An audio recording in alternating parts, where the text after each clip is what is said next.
My name's Joseph Jones and I'm a youth support worker at Ysgol Northwest locality. I've also done a bit of work at Caerdydd High School. Enw fi yw Freddie Hall a rydw i'n mynd i Ysgol Gymraeg Bro Maganog. Enw fi yw Zach a fi'n mynd i'r Ysgol a Fred. I'm Tom Barry. I'm the Wickets Development Officer in South Wales for Cricket Wales and the Lord's Taverners. Helo, enw fi yw Ash Devine ac fi'n mynd i Ysgol Cymraeg Bro Maganog. Fy enw fi yw Harry Cormac a dwi'n mynd i Ysgol Gymraeg Bro Maganog. Dwi yw Stanley a fi'n mynd i Glantaf. Helo, enw fi yw Llyr a dwi'n dod o Glantaf hefyd.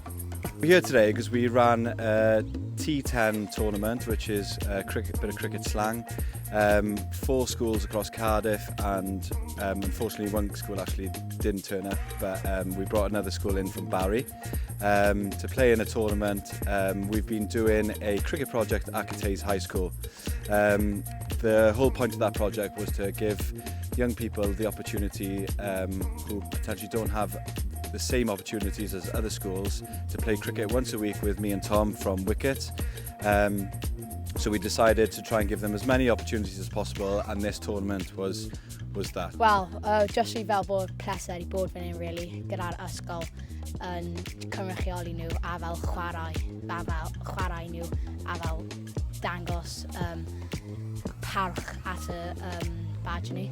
Mae'n gyda cymuned dda, felly rydw i'n hoffi mwynhau fel chwarae gyda ffrindiau ac bod yn y cymuned cricket. I'm over the moon. I mean, for those who haven't seen much of the work that Cricket Wales, the Tabs and Cardiff Youth Service have been doing in Caerdydd the last few years, it's been about a 18-month journey that me and Joseph put in of going, we want state school kids playing cricket at the best facilities, with the best coaches, best equipment as we can. This event is an outdoors, hardball cricket, all the kit provided, all the facilities provided. It's been fantastic. Pedwar tîmoedd gryf iawn ac di pob tro colli ysgol, felly. Fy marn i, mae cricket yn helpu fi fel creu ffrindiau yn y cymuned ac yn fel rhywbeth I gwneud pob dydd. Dwi'n really hoffi chwarae Glantaf. Mae'n dda I bod off ysgol hefyd a cael hwyl efo ffrindiau. Mae'n helpu fi ffocysu ar bywyd cricket a bywyd yn yr ysgol hefyd, gweithio trwy amser caled, os dwi'n colli rhywun yn teulu fi.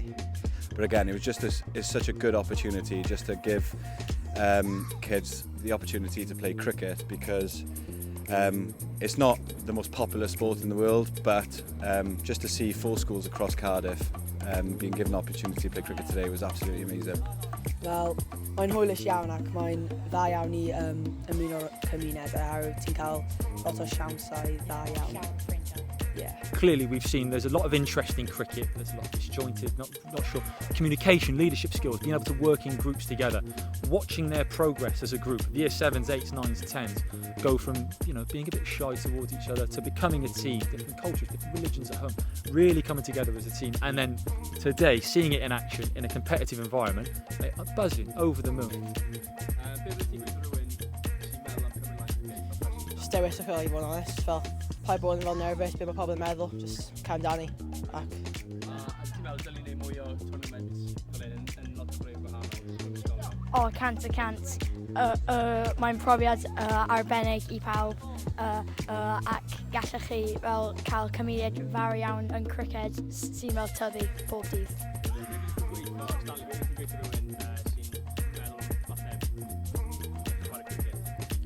Mae'n hwyl iawn ac byddwn fi'n definitely dechrau ac yn cael llawer off ysgol hefyd.